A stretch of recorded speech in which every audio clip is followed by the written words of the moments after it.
What's going on, guys? Welcome to another episode of Smash JT. The Sweet Baby Inc. detected Discord has been hacked, and the results from the hack are devastating. Shared by Kabrutus on Twitter, the list of all the situations that transpired, the people that were removed, banned, deleted, the information taken from the server, completely destroying months of hard work from tons of talented individuals. Going to show that obviously mainstream media is not going to cover this situation, and why this battle is a full-blown war.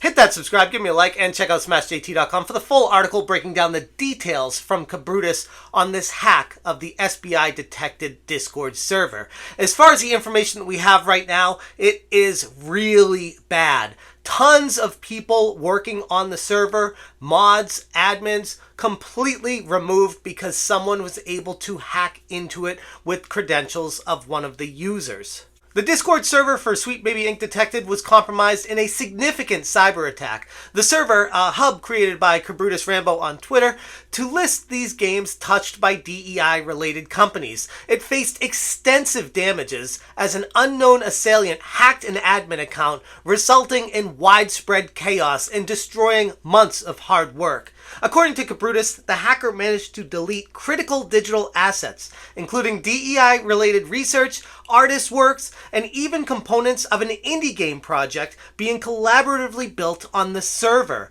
The attacker also banned the full roster of creators and developers alongside approximately 2,000 members on the server. The swift response from the staff stopped any further damage, but the repercussions of the attack are still being felt right now. Kabrutus was set back months. The people that have been working on this tirelessly have gone in, and yes, they did back up a lot of their information, and they're able to go back and use that to pull the people back into it and fix all this issues. And I get it. People could look at this and say, well, they should have taken the proper precautions.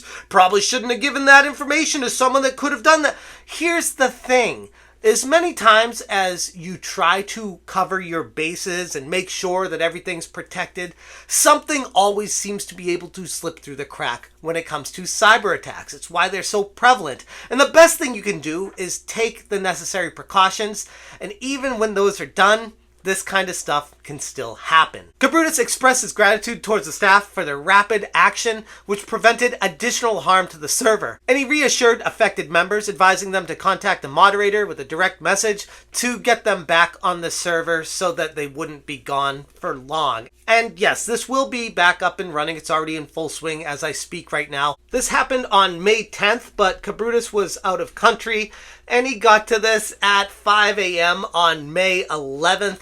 And by the time he got to it, plenty of damage had already been done to the server. This kind of hacking incident brings to light ongoing challenges faced by the online communities, particularly those involved in the niche of independent projects. These kind of platforms often become targets for cyber attacks, especially when you're involved in what's going on right now. I guess you could call it Gamergate too. I know that's exactly what outlets like Kotaku want people to call it, so they can cling to that and blame it on the gamers once again. But this goes to show the side of the mainstream media has a narrative, and they will stop at nothing to destroy it. Imagine that they'd cover this and talk about how this is bad because it took down a Discord server that is for the gamers, trying to help gamers make decisions on buying games that they want to participate in actively. It's not hurting anyone in particular, it's giving the power to the players to make their own decisions. But mainstream media doesn't want any of that. They don't want you to think for yourself. They don't want you to have that kind of power. They want to be able to tell you what to buy and why it's important to support certain things,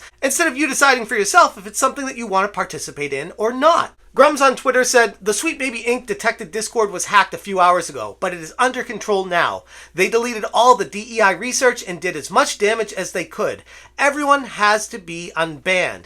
This is what we were up against. Others may claim that they were doxxed or harassed, but never have receipts, while Kabrutus and others are targeted in the most illegal and dirty ways. The mistake most people make is never realizing when they are thrust into a war. They assume the other side is fair, reasonable, like them, until it's too late. Wake up and take precautions. Two-factor, different passwords, secure communications, use a password manager that hasn't had breaches, two-factor everything, and sign up for data breach alerts. Those are the bare minimum that everyone needs to start doing to make sure that they can protect their own accounts. But even if one person, one admin on a Discord server doesn't do that and they fall victim to this, it can infiltrate the entire server. Grums weighed in on the situation, emphasizing the harsh realities of cyber warfare. And he said the mistake most people make is never realizing when they are thrust into war, highlighting how people can be naive, assuming that all parties engaging fairly in an argument or a battle online, when people, as I've found out personally, will take whatever tactics necessary, even if it's out of bounds, to win an argument. This kind of incident should be a wake-up call, not just for people to take care of their passwords, make sure that they are well protected with two-factor authentication and all that other stuff to make sure that they're safe, but also to acknowledge what we were up against when we were fighting this war. It's not going to be played fairly. You need to take every precaution necessary. Even if you are in the morally good position of doing what's right, just know that the person coming at you may not play on the same level. That is what we're up against in this situation. That is why this is all such a big deal. And while it may or may not have been related to Kotaku and the #Kotaku hashtag, it does go to show that an incident like this highlights how they won't cover it and they won't talk about it because it goes against their narrative. The narrative that Sweet Baby Inc. is the innocent party in all of this, that they are the good guys, when in reality, they are one of the main sources, the epicenter of all the problems in the video game industry today. That's what we're fighting against, and the people on the other side aren't going to play fair. That's what we found out here with the Discord server for SBI Detected getting hacked. I will say that there's good that comes out of this situation as well. Something that's transpired that I could have never imagined in a million years happening is it's brought me closer to YouTubers that I kind of had burnt bridges with or broken relationships. It's mended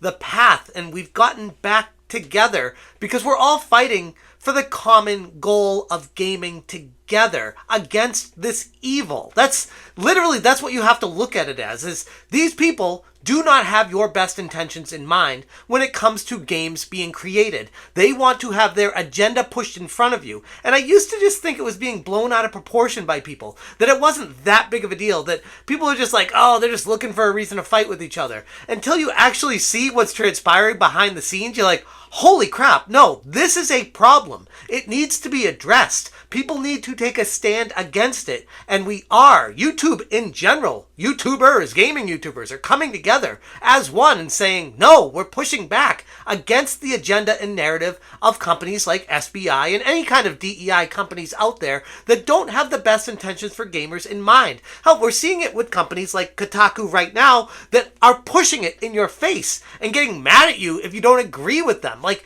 it's just a weird dynamic that's been created with all of this. And taking a look deeper into some of these YouTubers that I may have had a broken relationship with in the past for miscellaneous situations that have transpired. Someone like Vera Dark, who I've actually been watching her stuff again. Someone I was like, I'm not going to ever talk to her again. You know, whatever. We don't talk. We had a situation that happened a while ago. No. This is bringing us back together, and she's providing some really good insight on the situation. And on Twitter, she said, there are so many people who believe that Sweet Baby Inc. detected hacking was fake. You're allowed to have your own opinion on it, but there's zero evidence pointing to that. People are so desperate to defend SBI. And Kabrutus wrote back, well, it isn't, unfortunately, meaning that it isn't faked. He has confirmed on his sources that this was a real hack pinpointed on purpose specifically for the point of destroying that specific Discord server, the SBI Detected. It wasn't a random hack from a random person. No, this had a point, a reason, and an agenda in mind for it. If you want more information, check out the SmashJT.com article. Also, if you haven't already, check out the petition on change.org for hashtag #Kotaku. And if you haven't already signed it, I please encourage you to check it out. And if you feel moved enough by it, please give it your your signature. As of today, we are past 3,000 signatures in just a few days, which is crazy to me. I didn't know how big this would blow up, but it feels like as time has gone on, it's picking up speed because gamers are recognizing that this is an issue. And I want to do my best. Yes, I know people look at it and be like, oh, it doesn't really do anything. It's just a change.org position. Yeah, okay. But I want to do my best to non-violently protest what I feel like is wrong with the game industry right now. And enough people speak up and have their voices heard, it can only help push the direction of the game industry into a better place. I'm going to leave it there. Thank you guys so much for watching. And as always, you stay smashing. Smash it,